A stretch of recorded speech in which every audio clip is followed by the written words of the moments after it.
In this video, I'll show you how to hide your blocked list on Instagram. So in here, just head over right here to your profile icon in the bottom, and then you can see in here your profile.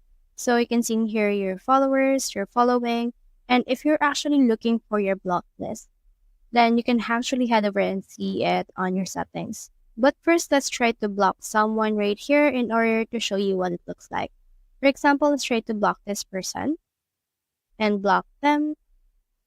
And then once they've been blocked, let's head over right here to our profile and then let's click on the three lines.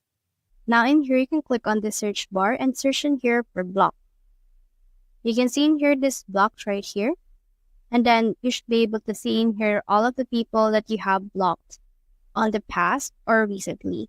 So in here, right here, this block list that you have is actually hidden and you should be able to determine that you're the only one that can actually see this block list. So that's the whole process. If you have found this video helpful, so leave a like or subscribe because it helps reach more people. See you soon.